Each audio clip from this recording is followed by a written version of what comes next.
Ang mansyon ng mga Sarmiento sa Forbes Park, isang mutya ng Manila na humihinga ng karangyaan at kapangyarihan, ay nilamon ng kaguluhan.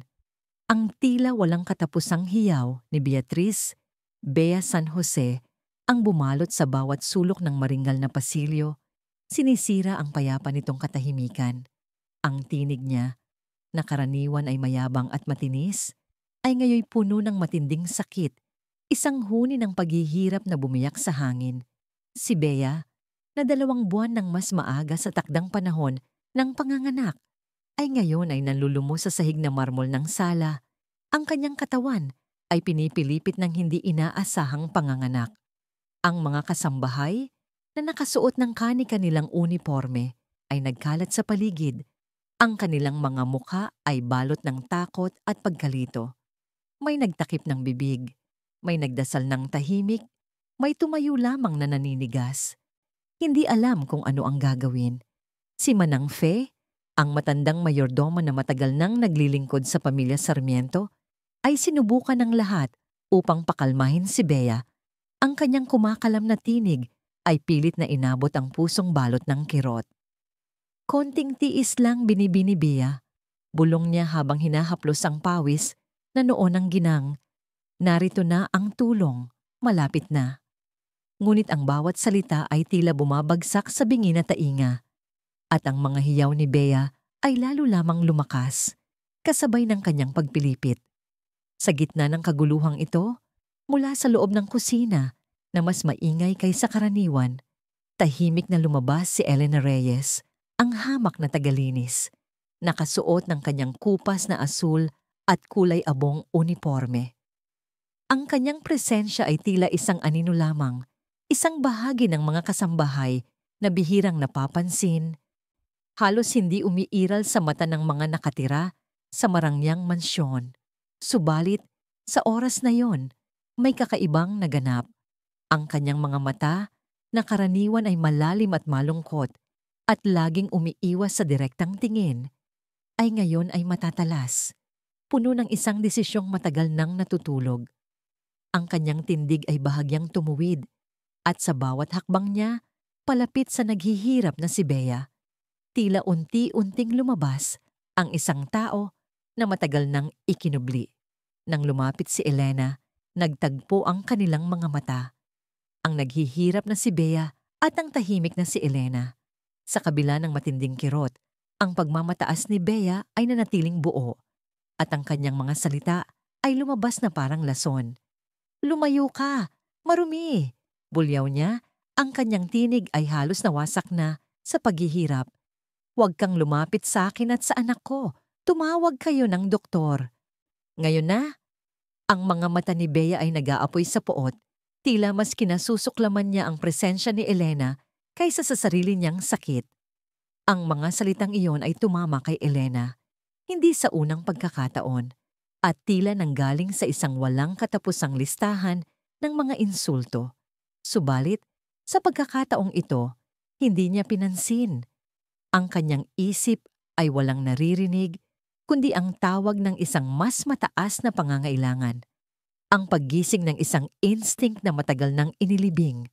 Ang instinct ng isang manggagamot na minsang namuhay sa pagitan ng buhay at kamatayan. Ang kanyang mga kamay, na sanay humawak ng walis at panlinis, ay ngayon ay naramdaman ang isang kakaibang kutitap, isang pagkabuhay ng mga sensasyon na matagal nang nakalimutan. Lumuhod siya sa tabi ni Bea, na tila isang dalubhasa na nagsisimulang magsuri ng isang pasyente sa isang emergency room. Mabilis niyang tinasa ang sitwasyon. Ang balat ni Bea ay maputla, may marka ng matinding paghihirap, at ang dugo ay nagsimula nang umagos sa sahig na marmol, isang nakakagulantang na pula laban sa puti. Ang hininga ni Bea ay mababaw at mabilis, at mayroong isang bagay sa kanyang paghuni at pagpilipit na nagpapahiwatig ng komplikasyon. Ang sanggol, na 2 buwan nang mas maaga, ay nasa panganib. "Manang Fe, mainit na tubig at malinis na tuwalya, mabilis!" Ang tinig ni Elena ay hindi ang karaniwan niyang bulong. Ito ay malinaw, matatag, at punong-puno ng awtoridad na ikinagulat ng lahat ng naroroon. Kayo, pigilan ninyo si Bea, hawakan ninyo ang ulo niya. Ang mga kasambahay na tila nalagay sa isang uri ng hipnosis ay agad na kumilos. Sumusunod sa mga utos ni Elena nang walang pag-aalinlangan. Hindi nila maintindihan kung bakit, ngunit ang tinig ng simpleng tagalinis ay may kakaibang kapangyarihan na humihimok ng pagsunod. Binalingan ni Elena si Bea, ang kanyang mga mata ay nakatuon sa bawat galaw ng katawan ng ginang. Huminga ka ng malalim, binibini Bea.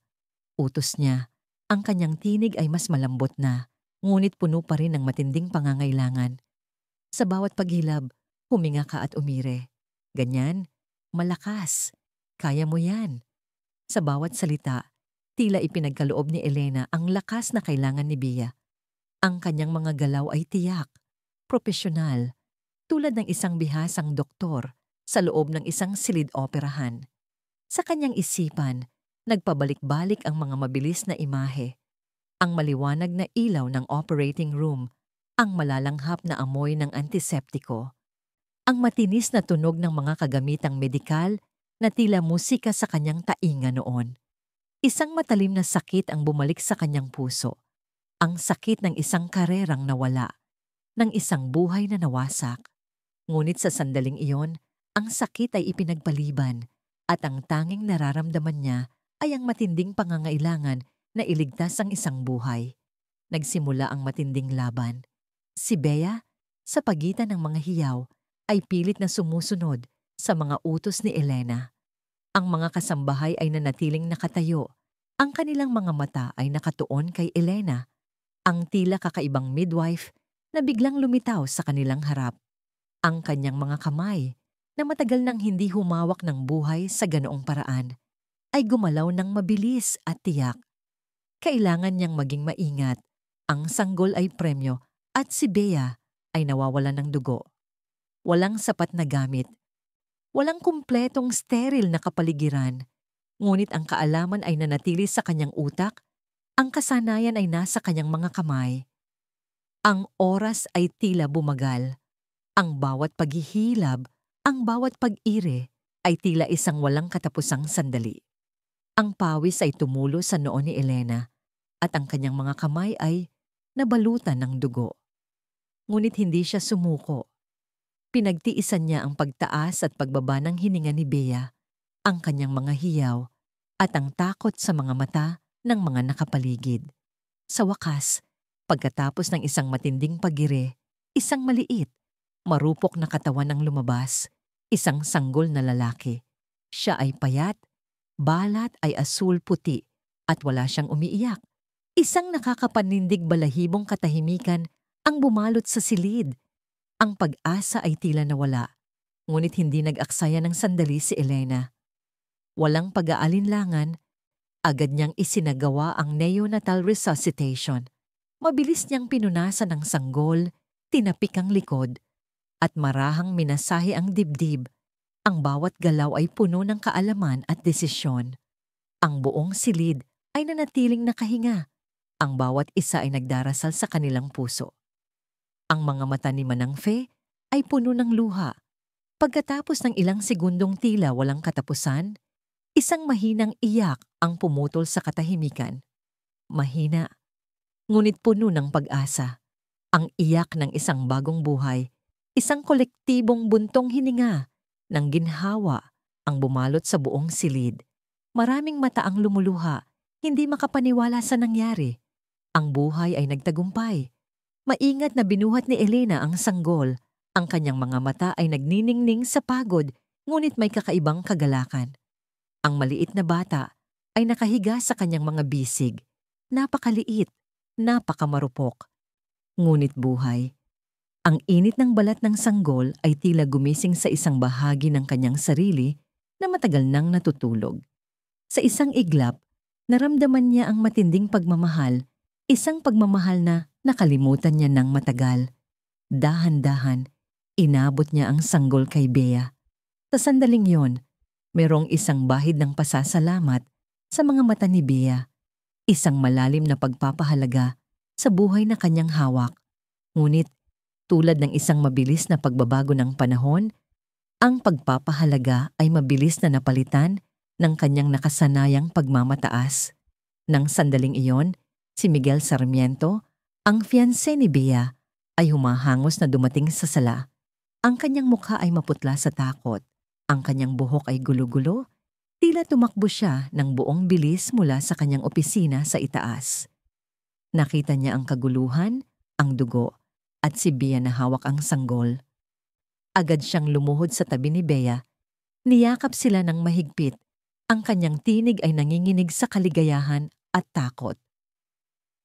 Salamat, salamat sa Diyos, bulong niya. At pagkatapos ay binalingan si Elena. Maraming salamat, Elena. Maraming salamat. Utang na loob namin ang buhay ng anak namin sa'yo. Ang kanyang pasasalamat ay tapat, direkta, at puno ng damdamin. Ngunit hindi pa natatapos si Miguel. Mabilis na kinuha ni Bea ang atensyon. Siya, ginawa lang niya kung ano ang kailangan niyang gawin, Miguel. Wika niya. Ang kanyang tinig ay bumalik sa dating tono ng pagmamataas. Pilit na binabaliwala ang kabayanihan ni Elena. Halos hindi niya nagawa. Kailangan nating tumawag ng totoong doktor ngayon para siguraduhin na maayos ang lahat. Ang kanyang mga salita ay tila isang balde ng malamig na tubig. Pinapawi ang anumang init ng pasasalamat na maaaring naramdaman ni Elena. Huminga ng malalim si Elena. Ang kanyang mukha ay nagpakita ng pagod, ngunit mayroong din isang bahid ng lumang sakit. Lumayo siya ng tahimik, bumalik sa kanyang sariling anino. Pinunasan niya ang dugo sa kanyang mga kamay. Ang pakiramdam ay napakapamilyar, nakakapanindig balahibo, ang amoy ng dugo, ang init ng katawan, ang sigaw ng isang bagong buhay. Lahat ito ay nagpabalik sa kanya sa isang nakaraang matagal na niyang sinubukang kalimutan. Sa isang sulok ng silid, nakita ni Elena si Paulo Garcia, ang personal na trooper ng pamilya. Nakatayo siya doon, ang kanyang mga kamay ay nakakuyom. Ang kanyang mukha ay balot ng isang halo ng pagkabigla at matinding pag-aalala. Ngunit hindi lang ito simpleng pag-aalala, tulad ng sa ibang mga kasambahay. Ang mga mata ni Paulo ay nakatuon sa sanggol, may kakaibang kaba, isang uri ng pagkabalisa na tila nagtatago ng isang lihim. Mayroong isang bagay sa kanyang tingin na nagdulot ng isang matalim na pakiramdam ng pagdududa sa puso ni Elena. Isang hindi kanais-nais na pakiramdam na tila mayroong isang bagay na mali, isang bagay na nakatago sa ilalim ng lahat ng kaguluhan at pagtatagumpay na ito. Ang insidenteng ito na nagpakita ng kanyang tunay na kakayahan ay nagbukas din ng isang pintuan sa isang misteryong mas malalim kaysa sa kanyang sariling nakaraan. Ang alikabok ng kaguluhan mula sa panganganak ay tila humupa na. Ngunit ang sariwang hangin ng pagbabago ay hindi umabot sa pakikitungo ni Beatriz Bea San Jose kay Elena Reyes. Sa halip na magkaroon ng kahit bahagyang pasasalamat o paggalang, lalo pang lumala ang pagmamataas ni Bea. Mas matalas ang kanyang dila, mas mabigat ang kanyang mga utos, at mas madalas ang kanyang pagpuna. Para bang ang pagliligtas ni Elena sa kanyang anak ay isang personal na paghamak, isang paalala na ang kanyang sariling kahinaan ay nabunyag sa harap ng isang hamak na kasambahay. Elena, hindi ba't sinabi ko na linisin mo ng maigi ang alpombra? Mayroon pa ring mantsa doon. Bulag ka ba?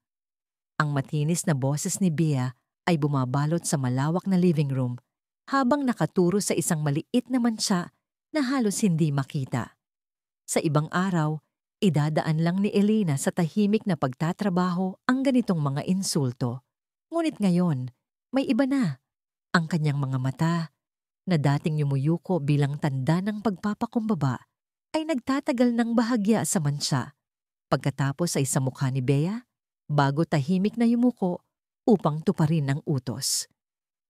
Hindi na ito ang lubos na pagsuko. Ito ay isang panlabas na anyo ng pagsunod, habang sa loob niya ay isang tahimik na pagmamasid ang nagsisimula. Ang panganganak ng sanggol ay hindi lamang nagbalik sa kanya, sa kanyang nakaraan, bilang manggagamot, kundi nagpakita rin sa kanya ng isang nakakagambalang bahid ng kawalan ng pag-ibig sa pagitan ng magulang at anak, isang damdaming hindi niya lubos maintindihan. Sa mga sumunod na araw, tila ginawa ni Bea ang lahat upang iparamdam kay Elena na siya ay isang labis na pabigat sa mansyon. Pinapagawa niya kay Elena ang mga pinakamababang gawain sa pinakamabigat na paraan. Paglilinis ng banyo ng mga bisita pagkatapos ng isang malaking salo-salo, paglampaso ng buong kusina hanggang sa kumislap, o pag-aayos ng mga luma at masikip na bodega sa gitna ng init ng tanghali. Sa bawat pagkakataon, may kasamang matalas na salita. Saan ka ba natuto ng ganyan, Elena? Para kang walang alam. O bilisan mo nga, hindi ka ba nahihiya sa kabagalan mo? Kung minsan, sadyang ginagawa niya ito sa harap ng ibang mga kasambahay o ni Manang Fe, na tanging magagawa lamang ay ang makiramay sa pamamagitan ng isang sulyap o malungkot na pagbugtong hininga. Ngunit sa bawat insulto, sa bawat paghamak, tila may isang bagay na unti-unting lumilinaw sa isip ni Elena. Hindi na niya ito basta tinatanggap na lang.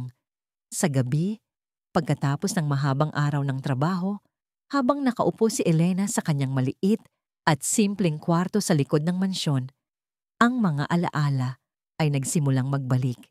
Tila mga agos ng ilog na pilit na dumadaan sa mga batong nakaharang. Ang amoy ng antiseptiko sa isang ospital, ang lamig ng mga bakal na kagamitan, ang nakasisilaw na ilaw ng operating room, lahat ng ito ay nagbalik. Siya ay si Dr. Elena Reyes, isang pangalan na minsan ay may bigat at paggalang sa mundo ng medisina.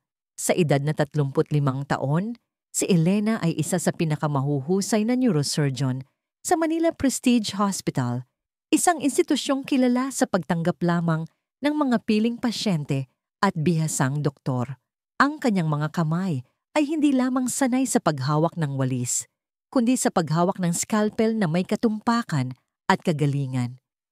Ibinuhos niya ang kanyang buhay sa medisina, sa pagliligtas ng buhay, sa pag-aaral ng bawat detalye ng katawan ng tao. Ang bawat tagumpay ay nagbibigay sa kanya ng kasiyahang walang kapantay. Ang bawat pasyenteng gumaling ay patunay ng kanyang dedikasyon. Ngunit isang araw, ang lahat ay gumuho. Isang araw na inukit sa kanyang alaala ng apoy at hinanakit. Isang pasyenteng maimpluwensya, isang politiko na kilala sa kanyang kapangyarihan at kayamanan, ang dumaan sa kanyang operasyon. Ang operasyon ay matagumpay, ngunit sa hindi inaasahang pagkakataon, nagkaroon ng isang napakabihirang komplikasyon pagkatapos.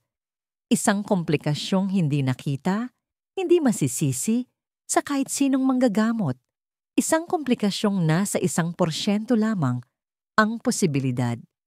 Ngunit dahil sa impluwensya ng pamilya ng pasyente at sa takot ng ospital na mawala ng reputasyon at donasyon, kinailangan nila ng isang sakripisyo.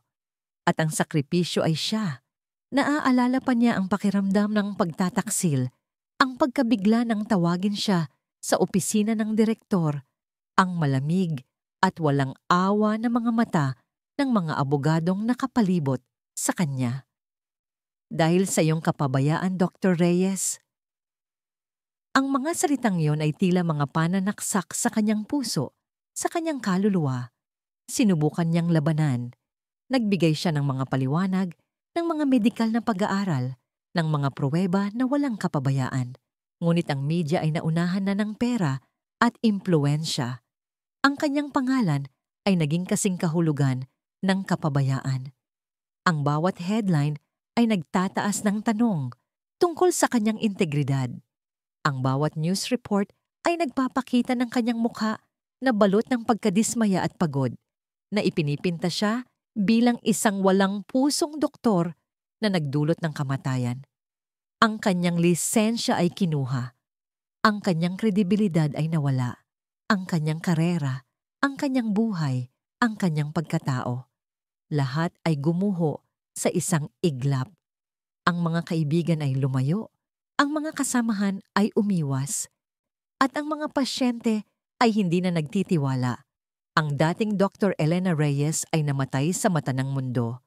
Sa sukdulang pagkadismaya at pagkawala ng pag-asa, nagpasya siyang kalimutan ang lahat. Iniwan niya ang mundo ng medisina, nagpalit ng pangalan, at naghanap ng isang buhay na walang nakakakilala sa kanya. Isang buhay na kasing simple at kasing invisible ng isang tagalinis. Ang mansyon ng mga Sarmiento, isang lugar na puno ng kayamanan at kapangyarihan, na siyang naging sanhi ng kanyang pagbagsak, ang naging kanyang kanlungan, isang mapait na paalala at isang lugar para sa kanyang pagpapahirap sa sarili. Ngunit ang panganganak ng sanggol ni Bea ang nagbago ng lahat. Ang pakiramdam ng isang buhay sa kanyang mga kamay, ang hamon ng pagliligtas, ang mabilis na desisyon, ang matagumpay na iyak ng sanggol. Lahat ng ito ay nagpabalik sa kanya sa kanyang tunay na sarili. At kasama ng pagbabalik na yon, isang bagong uri ng pagmamasid ang nagising. Hindi na lamang siya isang tagalinis. Siya ay isang taong may talas ng isip at instinct na matagal nang natutulog. Nagsimula siyang magbigay pansin sa mga detalye sa mansyon na dati ay hindi niya pinapansin o sadyang binabaliwala. Ang mga maliliit na basag sa perpektong fasad ng pamilya. Sarmiento ay nagsimulang lumitaw sa kanyang mga mata. Ang una niyang napansin ay ang hindi pangkaraniwang pagiging pamilyar ni na Paulo at Bea. Hindi ito ang uri ng relasyon ng amo at empleyado. Mas malalim ito, mas personal. Madalas na nahuhuli ni Elena ang mga sulyap ni na Paulo at Bea. Mabilis, lihim, ngunit puno ng kahulugan. Isang sandali. Habang naglilinis si Elena sa silong, nakita niya si Bea na naglalakad sa hardin, kausap sa telepono. Ang kanyang boses ay bumulong, puno ng pagmamadali. Paulo, kailangan natin magkita sa lalong madaling panahon. Hindi ko na kaya ang ganito. Pagkatapos, isang oras lang ang lumipas, nakita niya si Paulo na tahimik na lumabas mula sa isang liblib na gate sa likod ng hardin na tila galing sa isang klandestinong pagkikita. May mga pagkakataon ding habang naglalakad si Bea sa pasilyo, sinasadya niyang dumaan malapit kay Paulo habang ito ay naghihintay. Isang mabilis na pagdampi ng kamay, isang bahagyang pagtutok ng tingin, isang napakabilis na ngiti na agad nawawala. Ang mga ito ay mga maliliit na galaw na madaling hindi mapansin ng iba. Ngunit sa mata ni Elena, na sanay sa pagmamasid ng mga mikroekspresyon at mga pahiwatig ng katawan sa loob ng operating room, ang mga ito ay mga senyales ng isang bagay na mas malalim. Mas madalas din si Paulo sa paligid ng mga pribadong lugar ni Bea, ang kanyang silid-tulugan, ang kanyang personal na lounge, kaysa sa nararapat para sa isang trooper. Ipapadala siya ni Bea sa mga walang kabuluhang gawain malapit sa kanyang mga silid. At madalas ay maririnig ni Elena ang mahihinang boses na nag-uusap sa loob. Isang hapon, habang naglilinis si Elena sa may-ari ng silid-tulugan ni Bea, napansin niya ang isang kakaibang bagay sa sistema ng seguridad. Ang isa sa mga maliliit na CCTV camera na nakatuon sa pasilyo, papalabas sa silid ni Bea, ay tila hindi gumagana. Sa simula, inakala niyang ito ay isang simpleng aberya. Ngunit nang masusing tingnan niya ang unit, napansin niya ang isang bahagyang manipis na wire na tila sadyang naputol sa isang paraang hindi halata, ngunit sapat upang mapatigil ang paggana ng kamera. Hindi ito ang tipo ng sira na dulot ng simpleng kalumaan o aksidente. Ito ay isang uri ng paninira na nangailangan ng kaalaman at pag-iingat. Dahil sa kanyang background, alam ni Elena na ang ganitong klaseng aksidente ay kadalasang sinasadya. Ito ay nagpatibay sa kanyang pagdududa. Bakit may gustong sadyang sirain ang kamera sa lugar na yon? Isang gabi, habang nagpapahinga na ang buong mansyon at tanging ang mahihinang tunog ng hangin sa labas ang naririnig. Narinig ni Elena ang isang malambing na boses na nanggagaling sa silid ng sanggol. Si Bea, kinakantahan niya ang sanggol. Ngunit ang awit ay kakaiba. Hindi ito ang mga karaniwang lullabies na naririnig sa radyo o sa mga nursery rhymes. Ito ay isang lumang kanta, isang tune na may malalim na himig, tila isang katutubong awit na bihirang marinig sa modernong panahon. Nagtataka si Elena, ngunit hindi niya pinansin. Ngunit kinabukasan, habang naglilinis si Elena sa garahe, narinig niya si Paolo. Naglilinis ito ng kotse, at habang ginagawa ito, tahimik siyang naghihimig.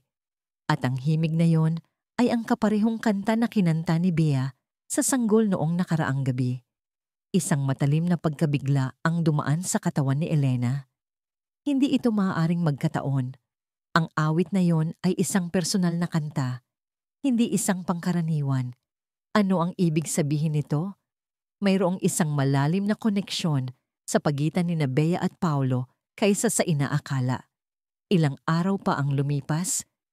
Habang nagtatapon ng basura si Elena mula sa silid ni Bea, napansin niya ang isang maliit na bagay na nakabalot sa isang papel at itinapon sa basurahan. Ito ay isang pulseras. Hindi ito ang uri ng mamahaling alahas na karaniwang isinusuot ni Bea. Ito ay isang simpleng pulseras gawa sa sinulid na makrame na may maliliit na kahoy na beads.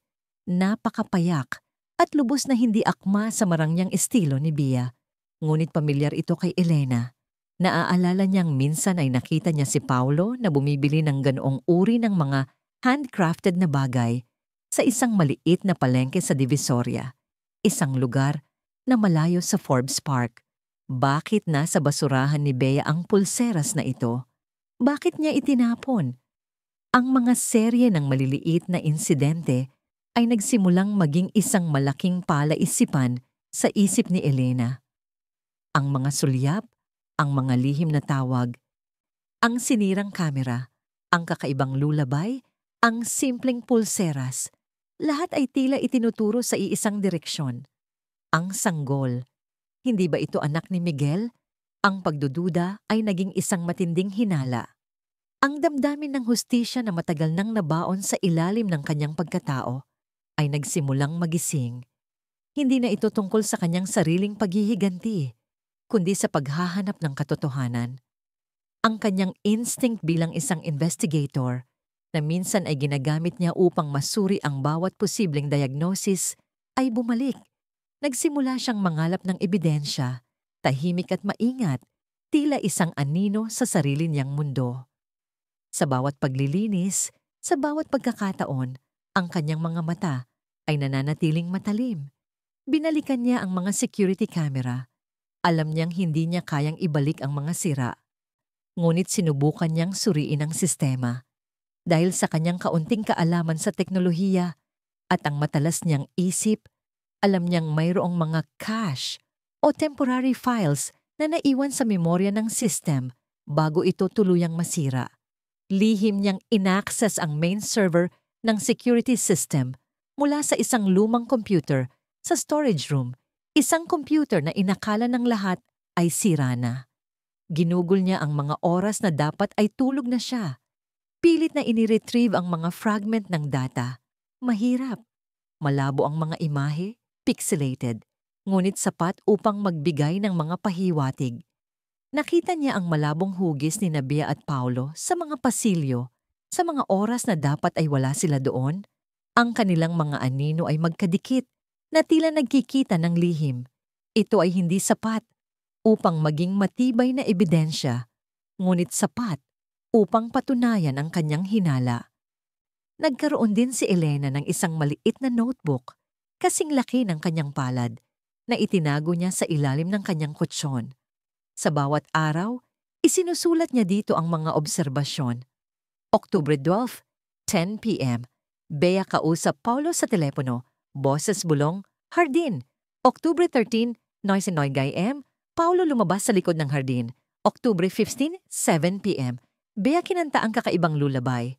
Oktubre 16, 8 a.m. Paulo naghimig ng parehong kanta sa garahe. Ang bawat salita ay isang basag sa dingding ng kasinungalingan. Isang araw, habang naglilinis ng kotse ni Paulo, napansin ni Elena ang isang receipt na nakalagay sa compartment ng kotse. Ito ay mula sa isang tindahan ng alahas sa Divisoria, isang butik na nagbebenta ng mga handcrafted na pulseras tulad ng nakita niya sa basurahan ni Bea. Ang petsa ay ilang linggo bago ang panganganak at sa likod ng resibo, mayroong isang maliit na sulat kamay para kay Bea. Ang sulat kamay ay kapareho ng kay Paulo na madalas niyang nakikita sa mga listahan ng groceries na ibinibigay sa kanya. Hindi nag-atubili si Elena. Lihim niyang kinuha ang resibo, itinago sa bulsa ng kanyang uniforme. Ito ay isang matibay na ebidensya. Ang huling bahagi ng kanyang plano ay ang pinakamapanganib. Kailangan niya ng DNA sample mula sa sanggol at mula kay Bea. Isang gabi, habang mahimbing na natutulog si Bea at ang sanggol at abala ang mga kasambahay sa kanilang mga gawain, dahan-dahang pumasok si Elena sa silid ng sanggol. Ang kanyang puso ay kumakabog. Maingat niyang kumuha ng ilang hibla ng buhok mula sa una ng sanggol at pagkatapos ay mula sa una ni Bea. Ang kanyang mga kamay ay nanginginig, ngunit ang kanyang desisyon ay matatag. Gamit ang kanyang kakaunting ipon at ang isang kontak mula sa kanyang nakaraan, isang dating lab technician na matalik niyang kaibigan at nagtitiwala sa kanya, lihim niyang ipinadala ang mga sample sa isang pribadong laboratorio. Hindi ito madali.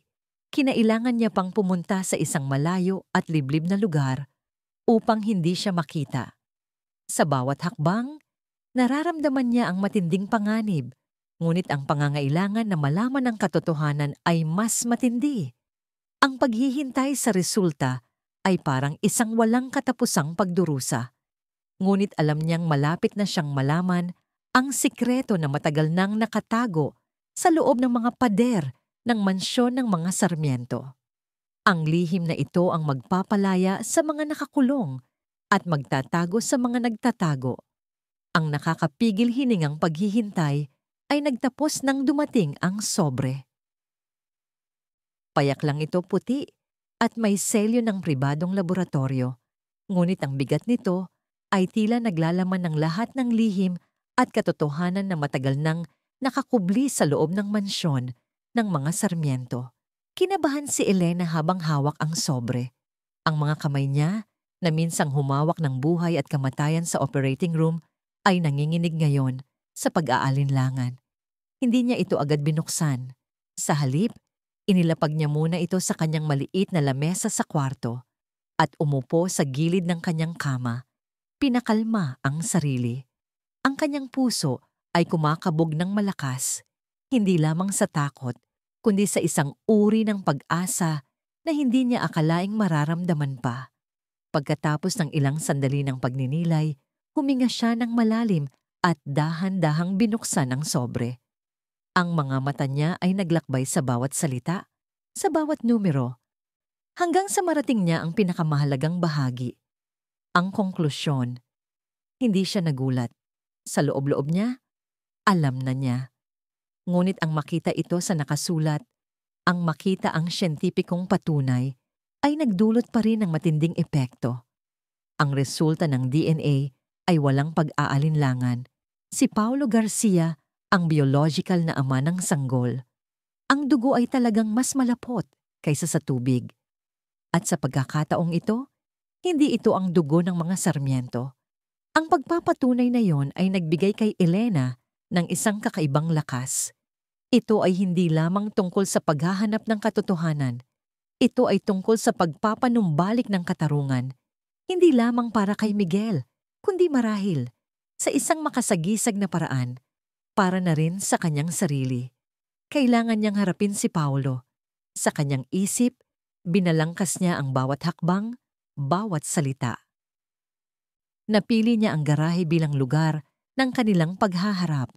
Ito ay isang lugar na madalas na walang tao, at ang amoy ng gasolina, langis, at goma ay tila sumasalamin sa madilim at maruming katotohanan na nakatago. Pagkatapos ng hapunan kinagabihan, nang patapos na ang lahat ng mga kasambahay sa kanilang mga gawain, pinuntahan ni Elena si Paulo. Nakita niya itong nag-aayos ng makina Nang isa sa mga kotse, ang kanyang mga kamay ay puno ng grasa. Paulo, ang tinig ni Elena ay kalmado, ngunit may bigat na ikinagulat niya. Nagulat si Paulo at mabilis na lumingon. Ang kanyang mga mata ay nanliit sa pagtataka. "Ah, ano yon, Elena?" Tanong niya. Ang kanyang tinig ay bahagyang nanginginig. Mayroong isang bagay sa mga mata ni Elena na nagdulot ng kaba sa kanyang dibdib. "Kailangan nating mag-usap. Ngayon. Sa garahe. May kailangan akong ipakita sa'yo." Diretsyong sabi ni Elena. Walang halong pag-aalinlangan. Ang kanyang tingin ay matalim at alam ni Paulo na hindi ito basta-bastang usapan. Tila may isang malaking batong humarang sa kanyang lalamunan. Hindi siya makatanggi. May naramdaman siyang nakakapanindig balahibong takot. Pumunta sila sa isang liblib na sulok ng garahe, sa likod ng lumang SUV. Ang dilim at ang mga anino ay tila nagdagdag ng bigat sa kapaligiran. Kinuha ni Elena ang maliit na recorder mula sa kanyang bulsa, pinuksan ito, at inilagay ng hindi niya napapansin sa isang gilid, kasama ng iba niyang gamit sa paglilinis. Huminga siya ng malalim. "Paulo, alam ko ang totoo," simula ni Elena. Ang kanyang tinig ay malinaw sa gitna ng katahimikan. Namutla si Paulo. "Anong totoo? Hindi ko alam ang sinasabi mo." Pilit siyang ngumiti. Isang pagtatangka na hindi nagtagumpay. "Huwag ka nang magkunwari, Paulo," sabi ni Elena, at dahan-dahang inilabas ang mga ebidensya mula sa kanyang bag. Una, ang resulta ng DNA. Ang sanggol. Hindi siya anak ni Miguel. Siya ang anak mo. Nang makita ni Paulo ang papel, tila gumuho ang kanyang mundo. Ang pagtatangi, ang takot, ang pagsisisi, lahat ay bumalot sa kanyang mukha. "Hindi. Hindi totoo yan. Sinungaling ka." Sigaw niya. Ang kanyang boses ay tila isang sumabog na gulong. Sinubukan niyang agawin ang papel, ngunit mabilis na inilayo ni Elena. "Akala mo ba hindi ko nakita? Ang mga lihim na tingin, ang mga bulong sa telepono, ang pagkasira ng kamera sa pasilyo ni Bea." Patuloy ni Elena, at isa-isa niyang ipinakita ang mga malabong kuha mula sa na-recover niyang data ng CCTV. Hindi ito malinaw, ngunit sapat upang makita ang dalawang anino na magkadikit na tila nagtatago. Ito, ikaw at si Bea, sa mga oras na dapat ay tulog na ang lahat, sa mga oras na walang nakakakita, akala ninyo. Ang mga kuha ay tila mga suntok sa dibdib ni Paulo. Hindi niya kayang depensahan ang sarili. Ngunit hindi pa tapos si Elena. Inilabas niya ang resibo mula sa tindahan ng alahas sa Divisoria, na may nakasulat na "para kay Bea", at ang pulseras na nakita niya sa basurahan. At ito, isang simpleng pulseras na regalo mo kay Bea. Ang pulseras na itinapon niya na parang basura dahil hindi ito akma sa kanyang pangalan at kayamanan. Ang kanta, ang lullaby na kinanta ni Bea sa sanggol, ang kanta na rinig ko nang himihin mo sa garahe. Lahat ng ito, Paulo, lahat ay itinuturo sa'yo. Wala ka nang maitatago. Sa bawat piraso ng ebidensya, tila unti-unting lumiliit ang mundo ni Paulo. Ang kanyang mga balikat ay bumagsak. Ang pagtatangi ay naglaho, napalitan ng isang malalim na pagsisisi. Lumuhod siya sa sahig. Ang kanyang mga kamay ay nakatakip sa kanyang mukha at nagsimulang umiyak. Ang kanyang mga luha ay nagdulot ng putik sa grasa sa kanyang mga kamay. "Totoo. Totoo ang lahat." Bulong niya. Ang kanyang boses ay puno ng pighati. Si Bea ang nagsimula ng lahat. Nangako siya ng isang mas mahusay na buhay, Elena. Sabi niya, pagod na siya sa lahat ng pressure ng mga Sarmiento. Sabi niya, kung magkakasama kami, magiging masaya kami. Na magiging mayaman din ako. Minahal ko siya, Elena. Mahal ko si Bea. "At ang sanggol?" tanong ni Elena. Ang kanyang puso ay nabibigatan. Natatakot ako. Natatakot akong mawala ang anak ko. Pinilit ako ni Bea na manahimik. Binantaan niya ako na sisirain niya ang buhay ko kung may sinabi ako. Siya rin ang nag-utos na sirain ang kamera.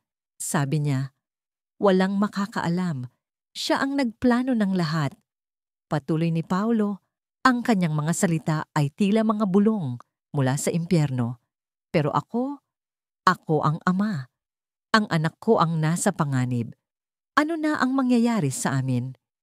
Ang panginginig ng boses ni Paulo, ang kanyang pag-iyak at ang kanyang buong pagkasira ay nagpatunay sa lahat.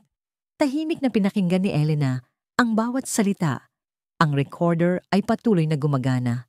Kinokolekta ang bawat hininga, bawat pag-amin. Ang kanyang puso ay nahati. Ang galit sa panlilinlang ni Bea ay nakikipaglaban sa awa para sa pagmamahal ni Paulo at sa kalagayan ng inosenteng bata. Ngunit ang katotohanan ay kailangang lumabas. Nang matapos si Paulo sa kanyang pag-amin, tumayo si Elena. Salamat sa katotohanan, Paulo, sabi niya. Ngayon, kailangan kong gawin ang nararapat. Umalis siya, iniwan si Paulo sa dilim. Ang kanyang sarili ay nababalot ng takot at pagsisisi. Kinabukasan, pagkatapos ng mahabang pag-iisip, nagpasya si Elena na harapin si Miguel. Hindi niya alam kung paano ito sasabihin. Alam niyang sisirain niya ang mundo ni Miguel. Ngunit ang pagtatago ng katotohanan ay mas malaki pang kasalanan. Pumili si Elena ng oras kung kailan wala si Bea, na madalas na nasa labas para sa kanyang mga social gathering. Pinuntahan niya si Miguel sa kanyang opisina. Isang silid na puno ng mga aklat at mga antigo. Sumasalamin sa kanyang paggalang sa tradisyon at kasaysayan. Ang araw ay sumasaring sa malalaking bintana, ngunit ang kapayapaan ng silid ay malapit ng gumuho. Ginoong Miguel, sabi ni Elena. Ang kanyang tinig ay mahinahon ngunit matatag. Inangat ni Miguel ang tingin mula sa kanyang mga papeles. Ang kanyang mukha ay balot ng pagtataka. Elena, may problema ba? May nangyari ba kay Julian? Ang kanyang tono ay puno ng pag-aalala para sa kanyang anak. Kailangan nating mag-usap. Masinsinan, sagot ni Elena at dahan-dahang isinara ang pinto. Nakita ni Miguel ang seryosong ekspresyon sa mukha ni Elena.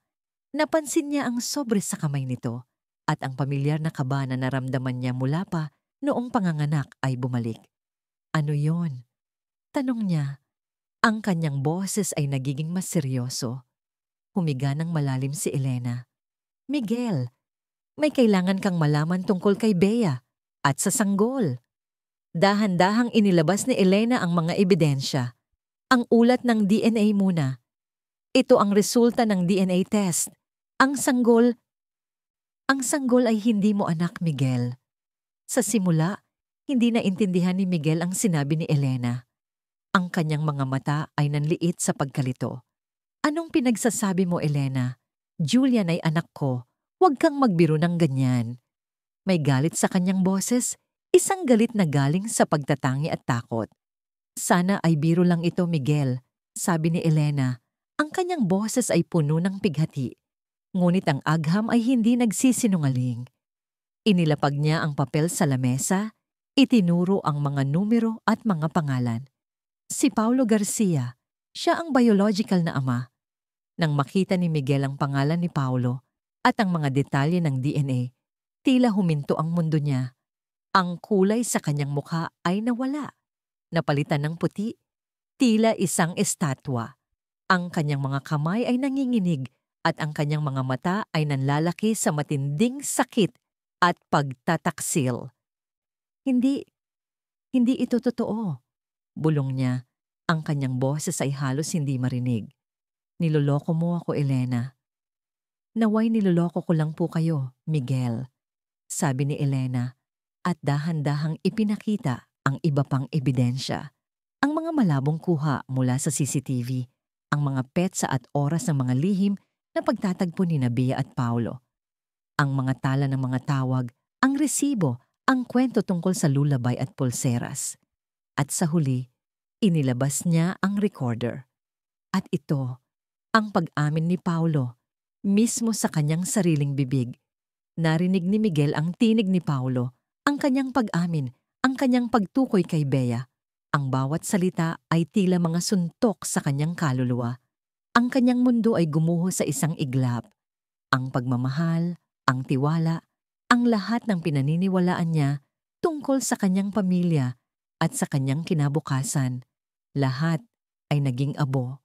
Si Bea, ang babaeng pinakasalan niya, ang babaeng pinagkatiwalaan niya, ay niloko siya. At ang sanggol na inakala niyang sarili niyang dugot laman. Umalis si Elena, iniwan si Miguel na nag-iisa sa kanyang opisina. Ang kanyang mukha ay nakatakip sa kanyang mga kamay. Ang kanyang mundo ay gumuho. Ang tahimik na pag-iyak ni Miguel ay ang pinakamasakit na tunog na narinig ni Elena sa buong buhay niya. Kinagabihan, ang tensyon sa mansyon ay nararamdaman sa bawat sulok, tila isang mabigat na ulap na bumabalot sa lahat. Bumalik si Bea mula sa kanyang socialite event, masaya at kampante. Walang kaalam-alam sa bagyo na naghihintay sa kanya. Hinarap siya ni Miguel sa malaking sala. Ang ilaw mula sa chandelier ay nagningning sa kanilang mga mukha. Ngunit ang init ng liwanag ay hindi kayang pasinaya ang lamig ng tensyon. Si Miguel, na karaniwan ay kalmado at masayahin, ay ngayon ay parang isang bagyo na handang sumabog. Ang kanyang mga mata ay pula at namamaga, ngunit puno ng matinding galit at sakit. Bea, kailangan nating mag-usap, sabi ni Miguel. Ang kanyang boses ay malamig at matalim. Isang boses na hindi pa narinig ni Bea mula sa kanya. Nagulat si Bea. Miguel, bakit? May problema ba? Bakit ganyan ang itsura mo? Tanong niya. Ang kanyang tono ay puno ng pagtataka. Ngunit merong bahid ng kaba. Alam ko na, Bea. Alam ko na ang lahat, sabi ni Miguel. Ang kanyang mga kamay ay nakakuyom. Halos pumutok ang mga ugat. Ngunit si Bea, na isang dalubhasa sa pagtatago ng kanyang tunay na sarili, ay agad na nagpalabas ng kanyang pinakamahusay na pagganap. Ang kanyang mukha ay nabalot ng pagkalito at pagkatapos ay pagtatangi. Anong alam mo? Miguel, huwag kang magsalita ng ganyan. Ano ang nangyayari? Nagkunwari siyang umiyak. Ang kanyang mga mata ay agad na naglaglag ng luha. May nagsinungaling ba sa'yo? May gusto bang sirain tayo? Tigilan mo ang pag-arte, Bea, sabi ni Miguel. Ang kanyang boses ay halos sumabog. Hindi mo na ako maluloko. Inilapag niya sa mesa ang lahat ng ebidensya, ang ulat ng DNA, ang mga kuha mula sa CCTV, ang resibo at ang recorder. Ang sanggol, si Julian, hindi siya anak ko, anak siya ni Paulo. Nang makita ni Bea ang mga ebidensya, lalo na ang recorder, ang kanyang mukha ay biglang nagbago. Ang kanyang pag-arte ay nawala, napalitan ng matinding takot at galit. Narinig niya ang boses ni Paulo, ang kanyang buong pag-amin. Ang kanyang mundo ay tila gumuho. Hindi, mga kasinungalingan yan, ginaya lang yan.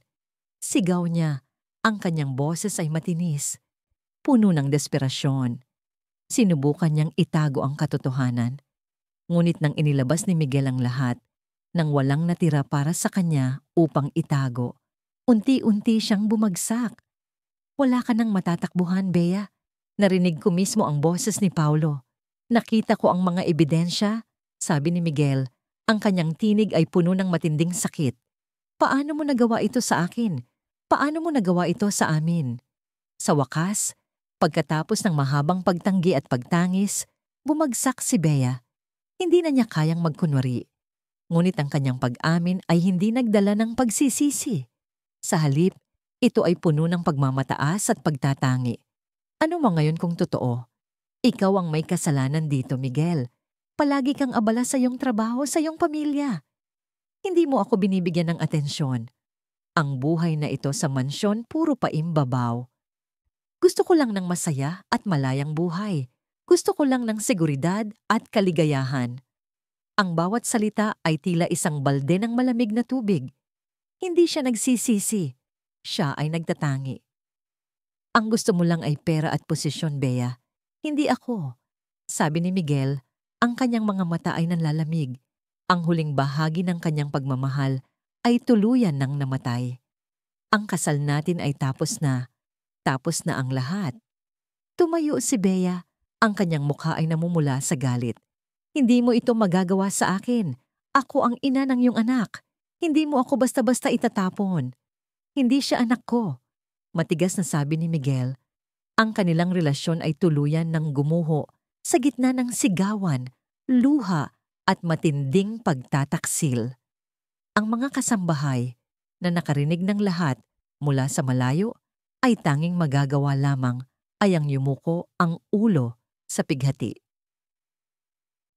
Sa gitna ng kaguluhan, isang bagong balita ang bumalot sa mansyon. Oras na para basahin ang huling habilin ni Don Julian Sarmiento, ang ama ni Miguel, na pumanaw ilang buwan na ang nakalipas dahil sa kanyang sakit. Ang pagbabasa ng huling habilin ay isang tradisyon sa pamilya Sarmiento, isang formal na okasyon na kadalasang puno ng pagdarasal at paggalang. Ngunit ngayon, ang tensyon ay mas mabigat pa sa pagluluksa. Nagtipon-tipon ang pamilya Sarmiento sa malaking library, ang kanilang mga mukha ay balot ng solemnidad.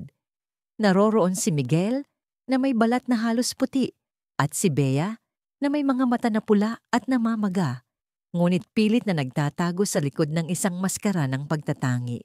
Naroroon din ang mga tiyuhin, tiyahin at mga pinsan.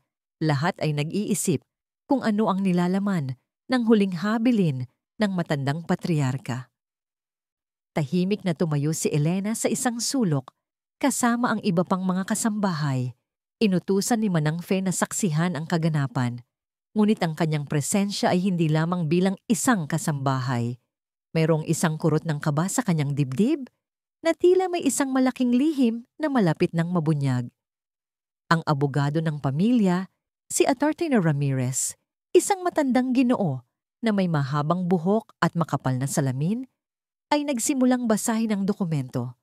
Ang kanyang boses ay malinaw at malakas sa gitna ng katahimikan. Sa simula, ang nilalaman ng huling habilin ay karaniwan, ang pagpapamana ng mga ari-arian, ang pagtatalaga ng mga tagapamahala para sa mga negosyo ng pamilya. Ngunit pagkatapos, lumiko ang abogado sa isang pahina at ang kanyang boses ay biglang naging mas seryoso. At ngayon, may isang mahalagang bahagi na ipinapahayag ni Don Julian Sarmiento na humihingi ng matinding atensyon at paggalang mula sa lahat ng naroroon. Simula ni Atty. Wester Ramirez, ang lahat ay nakahinga ng malalim. Aking mga mahal na pamilya, alam kong ang aking mga huling salita ay magdudulot ng pagtataka sa ilan, ngunit ang katotohanan ay kailangang lumabas para sa kapakanan ng pamilya at para sa katarungan. Nagpatuloy si Atty. Ramirez at ang kanyang mga salita ay tila mga bolt ng kidlat na tumatama sa silid. Matagal ko nang nalalaman ang nakaraan ni Elena Reyes, basa ni Atty. Ramirez, at sa mga salitang yon, tila huminto ang mundo ni Elena. Ang lahat ng mga mata ay lumiko sa kanya, ang iba ay may pagtataka, ang iba ay may pagdududa. Si Dr. Elena Reyes, na minsan ay isang mahusay na neurosurgeon, ay naging biktima ng isang malalim na kawalan ng katarungan. Sa loob ng maraming taon, lihim akong nangalap ng mga ebidensya na nagpapatunay na siya ay binalangkas at pinagbintangan sa isang krimen na hindi niya ginawa.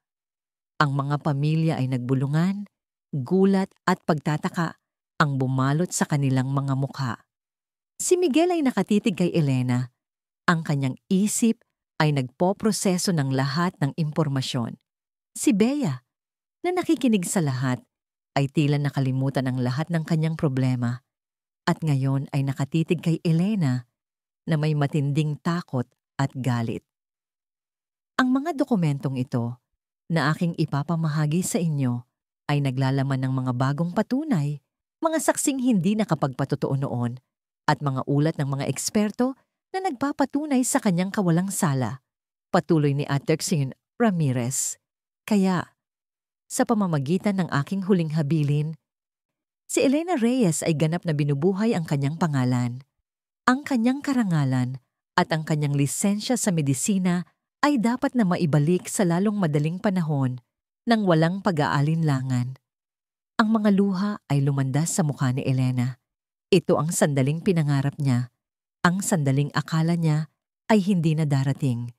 Ang katarungan, ang pagpapanumbalik ng kanyang pangalan, ang pagbabalik ng kanyang pagkatao. Bukod dito, patuloy ni Attorney Ramirez, aking ipinapamana ang isang malaking pondo mula sa Sarmiento Foundation upang magtatag ng isang bagong proyektong panlipunan, isang komunidad na klinika at sentro ng suporta para sa mga kababaihan at bata na nangangailangan, partikular sa Tondo, Manila. Ang mga mata ng pamilya ay nanlaki sa pagtataka. Ito ay hindi inaasahan. At para sa proyekto na ito, ang tinig ni Atay sa Ramirez ay mas naging matatag. Aking hinihiling at inaatasan si Dr. Elena Reyes na maging pinuno at direktor ng proyektong ito.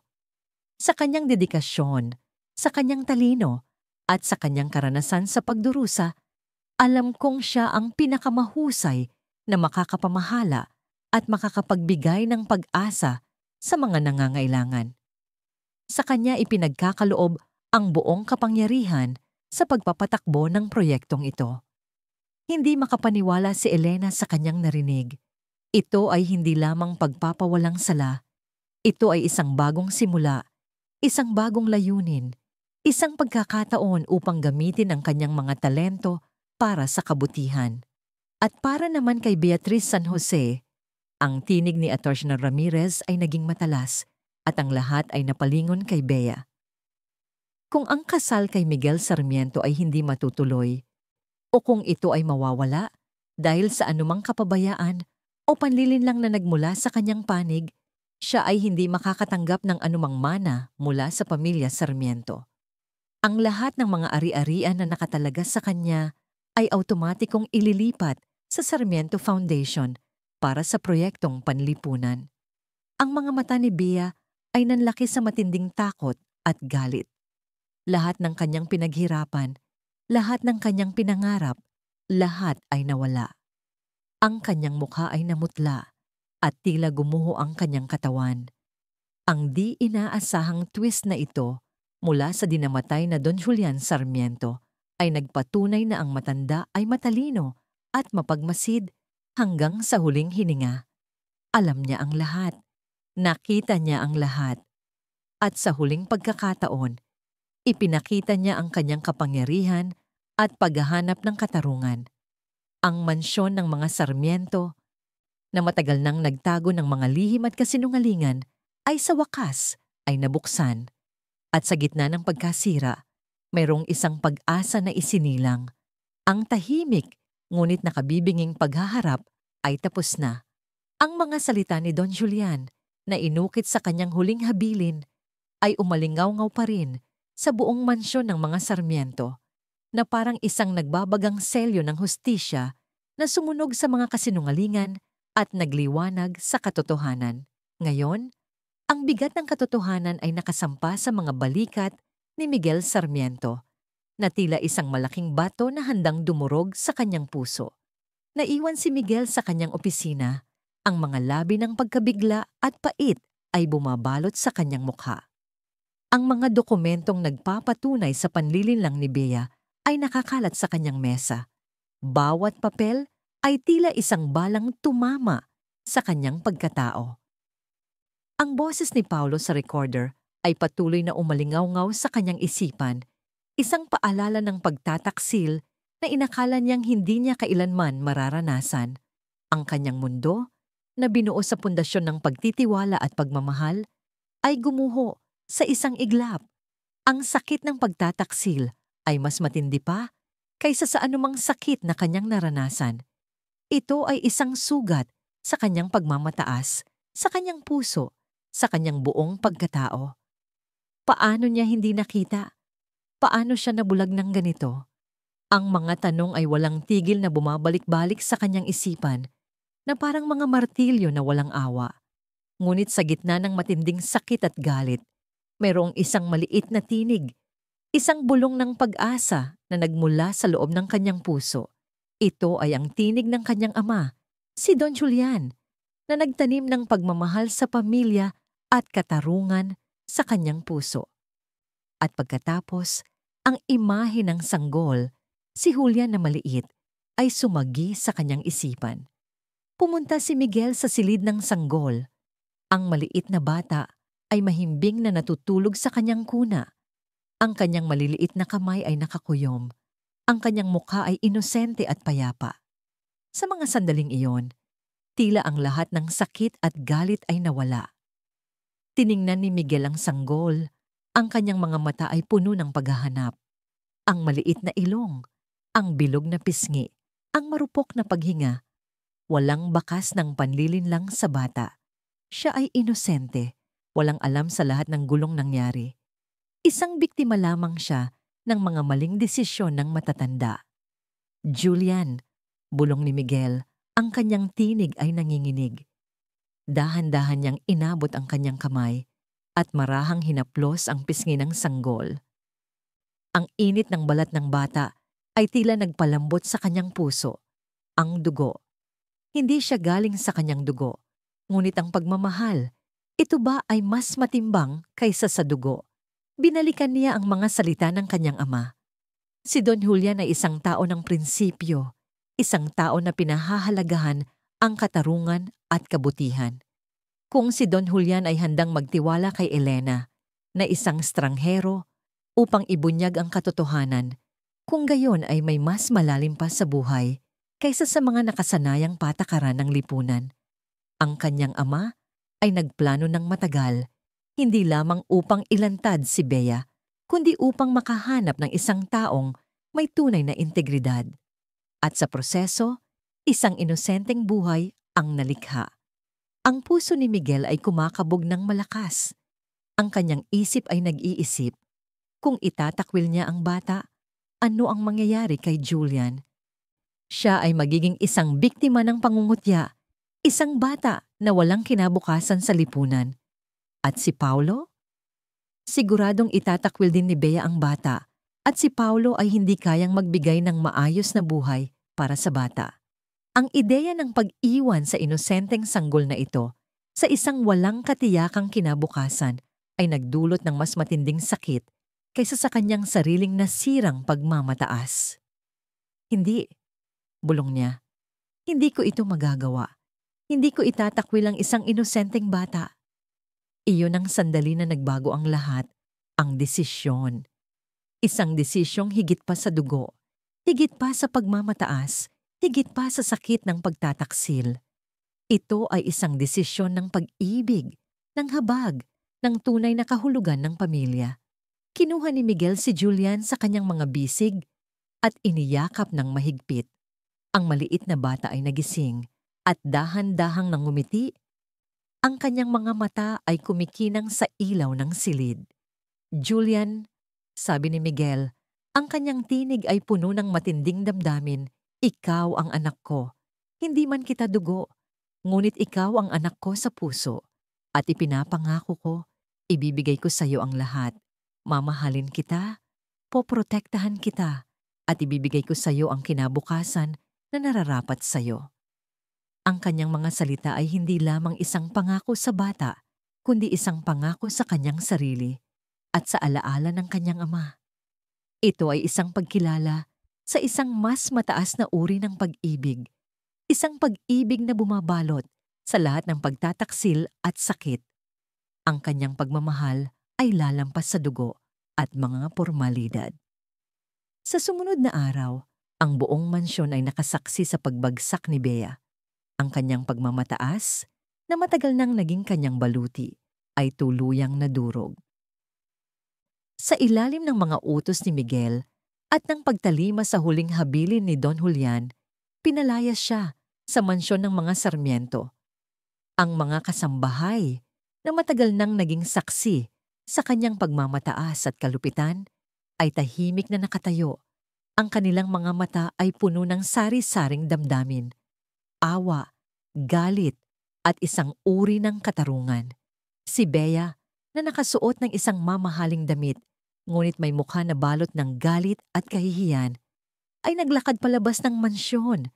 Ang kanyang mga hakbang ay mabibigat ngunit pilit na iniaangat.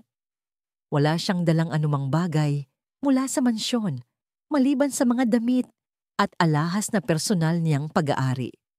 Ang lahat ng mga bagay na nakuha niya dahil sa kanyang pagiging soon-to-be Sarmiento ay naiwan. Ang kanyang kotse, isang mamahaling sports car na kanyang minamaneho, ay nasa labas na naghihintay. Ngunit sa pagkakataong ito, walang glamour na kasama. Hindi ito matatapos dito, Miguel. Sigaw niya. Ang kanyang tinig ay puno ng lason. Habang nakaharap si Miguel sa pintuan, ang kanyang mukha ay walang emosyon. Magsisisi ka sa ginawa mo. Hindi mo ako basta-basta itatapon. Ang mga ebidensya ang nagtulak sa'yo palabas, Bea. Hindi ako. Kalmadong sagot ni Miguel. Ang kanyang boses ay malamig. Ang katarungan ay nananaig. Sa mga salitang yon, umalis si Bea. Ang kanyang mga mata ay puno ng luha at galit. Ang kanyang pangalan, na minsang naging bahagi ng elitistang lipunan ng Manila, ay ngayon ay naging kasing kahulugan ng kahihiyan at panlilinlang. Ang mga social gatherings na kanyang pinupuntahan ay hindi na magiging bukas para sa kanya. Ang kanyang mga kaibigan ay tatalikuran siya. Siya ay naging isang itinakwil, isang babala sa iba na huwag lokohin ng pamilya Sarmiento. Ang kanyang paghahangad ng kayamanan at posisyon ay nagtapos sa kanyang lubos na pagbagsak. Si Paulo Garcia naman ay tahimik na nawala. Pagkatapos ng kanyang pag-amin kay Elena at ang pagkakabunyag ng kanyang papel sa panlilinlang ni Bea, agad siyang sinibak ni Miguel sa kanyang posisyon bilang tsuper. Walang nakakaalam kung saan siya nagpunta. Marahil ay nagtago siya, dala ang matinding pagsisisi at kahihiyan. Ang kanyang pangarap na magkaroon ng isang mas mahusay na buhay, kasama si Bea, ay tuluyang gumuho, at ang kanyang anak ay iniwan sa pangangalaga ni Miguel. Marahil ay kakaharapin niya rin ang mga posibleng legal na kaso sa kanyang paglahok, sa panlilinlang at pagsira ng ari-arian. Ang kanyang pagkawala ay isang tahimik na pagtatapos sa kanyang papel sa trahedya na ito. Para kay Elena Reyes, ang pagbabasa ng Huling Habilin ni Don Julian ay parang isang panaginip na naging totoo. Ang katarungan na matagal na niyang pinanghawakan sa kanyang puso ay sa wakas ay bumalik. Sa mga sumunod na linggo, ang kanyang kaso sa medisina ay muling binuksan dahil sa matibay na ebidensya na inihanda ni Don Julian. Ang media, na minsan ay sumira sa kanyang pangalan, ay ngayon ay nag-uulat ng kanyang pagbabalik. Ang bawat headline ay nagpapahayag ng kanyang pagiging inosente. Dr. Elena Reyes, mula biktima, ngayon ay bayani, ang isang pamagat. Minana ni Dr. Reyes ang misyon ng Sarmiento Foundation. Ang isa pa, ang mga dating kasamahan na lumayo sa kanya, ay ngayon ay nagpapadala ng mga mensahe ng suporta at paghingi ng tawad. Ang kanyang lisensya sa medisina na inagaw sa kanya ng walang katarungan ay ibinalik. Ang pangalan niya, na minsan ay kasing kahulugan ng kapabayaan, ay ngayon ay naging simbolo ng katarungan at pag-asa. Ang dating Dr. Elena Reyes ay muling nabuhay, ngunit ang pinakamahalagang bahagi para sa kanya ay hindi ang pagbabalik ng kanyang lisensya o ang pagkilala ng publiko. Ito ay ang pagkakataon na gamitin ang kanyang mga talento at karanasan para sa isang mas malaking layunin. Tinanggap niya ang posisyon bilang pinuno ng bagong proyektong panlipunan ng Sarmiento Foundation, isang komunidad na klinika at sentro ng suporta para sa mga kababaihan at bata sa Tondo, Manila. Ang Tondo, isang lugar na puno ng kahirapan, ngunit puno rin ng pag-asa at tibay ng loob. Isang lugar na malayo sa Forbes Park, sa mundo ng mga mayayaman at makapangyarihan na sumira sa kanyang buhay. Sa Tondo, hindi siya isang tagalinis na pinandidirihan. Hindi rin siya isang dating neurosurgeon na may nakaraan. Siya ay isang manggagamot, isang tao na may kakayahang tumulong, isang tao na nakaranas ng matinding sakit at pagkawala. At ngayon ay handang ibalik ang pag-asa sa iba. Ang pagtatayo ng klinika ay nagsimula. Ginugol ni Elena ang bawat araw sa pagpaplano, pagkuha ng mga tauhan, at paggawa ng mga programa. Ang bawat dingding na itinayo, ang bawat kagamitan na binili, ay tila isang piraso ng kanyang sariling paghilom. Ito ay hindi lamang isang trabaho. Ito ay isang misyon. Isang misyon na gamitin ang kanyang mga kamay, na minsan ay humawak ng scalpel upang iligtas ang mga buhay ng mayayaman, upang na ngayon ay humawak ng mga kamay ng mga mahihirap, mga inosente, at mga nangangailangan. Ito ang kanyang tsokloy, ang kanyang pagbabayad sa sarili, ang kanyang paghahanap ng tunay na layunin sa buhay. Sa wakas, naramdaman niyang nasa tamang lugar siya, ginagawa ang tamang bagay. Ang kanyang nakaraang sakit ay naging kanyang lakas. Ang kanyang pagbagsak ay naging kanyang gabay. Makalipas ang ilang buwan, ang liwanag ng Pag-asa Clinic at Women and Children's Support Center ay opisyal na binuksan sa Tondo. Ito ay isang maliit, ngunit malinis at maligayang lugar na nagbibigay ng libreng medikal na serbisyo, konsultasyon, at suporta sa mga ina at mga bata sa komunidad. Si Dr. Elena Reyes, na nakasuot ng kanyang puting lab coat, ay naglalakad sa mga pasilyo ng klinika. Ang kanyang mukha ay puno ng pagkakontento at dedikasyon. Ang kanyang mga mata, na minsan ay malungkot at puno ng pighati, ay ngayon ay kumikinang sa pag-asa at pagmamahal. Ang kanyang mga kamay, na minsan ay punong-puno ng dugo sa operasyon at paglilinis ng marumi, ay ngayon ay humahawak sa mga maliit na kamay ng mga bata, nagbibigay ng gamot at umaaliw sa mga ina. Ang mga tao sa Tondo ay minahal si Dr. Elena. Siya ay hindi lamang isang doktor, siya ay isang anghel ng Tondo, isang simbolo ng kabutihan at lakas, ang invisible hero na minsan ay gumala sa mga pasilyo ng mansyon ng mga Sarmiento, ay ngayon ay nakatayo sa harap ng lahat, kinikilala, ginagalang, at minamahal. Ang kanyang pagiging simple, ang kanyang pakikipag-ugnayan sa mga tao, at ang kanyang matinding pagmamahal sa kanyang trabaho ay nagbigay sa kanya ng kapayarihan na hindi kailanman naabot ng kanyang nakaraang kayamanan at posisyon. Si Miguel Sarmiento ay madalas na bumibisita sa klinika. Hindi lamang siya nagbibigay ng pinansyal na suporta sa proyekto, kundi personal din siyang nakikilahok. Nakikita niya ang tunay na kagandahan sa ginagawa ni Elena at ang tunay na kahulugan ng pamana ng kanyang ama. Sa bawat pagbisita, kasama niya si Julian na maliit. Ang bata ay lumaki na, malusog at maliksi. Ang kanyang mga mata ay kumikinang sa kagalakan. Si Miguel, na ngayon ay isang nag-iisang ama, ay nagmamahal kay Julian ng buong puso, na tila sarili niyang dugo. Ang kanyang desisyon na tanggapin si Julian, kahit na hindi niya tunay na anak, ay nagpakita ng isang uri ng pagmamahal na higit pa sa dugo, isang pagmamahal na matatag at dalisay. Sa pagitan ni Elena at Miguel, isang bagong relasyon ang nabuo.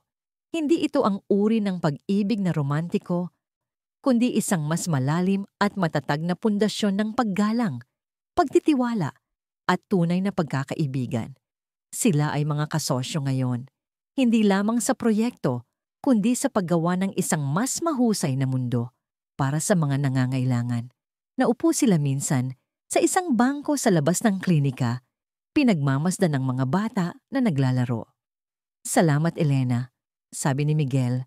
Ang kanyang tinig ay puno ng matinding pasasalamat.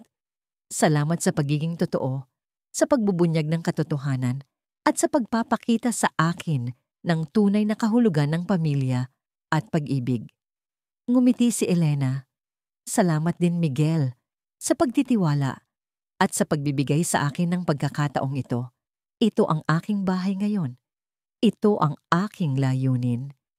Ang araw ay unti-unting lumulubog. Ang orange na liwanag ay bumabalot sa Tondo. Ang buhay ni Elena, na minsan ay isang gumuho na gusali, ay ngayon ay muling itinatayo, mas matibay at mas makahulugan kaysa dati. Mula sa pagiging isang hamak na tagalinis na kinasusuklaman, Siya ay naging isang respetadong Dr. Reyes na nakahanap ng pagpapawalang sala, pagtubos, at isang kinabukasan na puno ng pag-asa. Ang kanyang kwento ay isang testamento sa kapangyarihan ng katotohanan, ang tibay ng puso, at ang walang hanggan na kakayahan ng isang tao na muling bumangon at magbigay liwanag sa iba, anuman ang dilim ng nakaraan.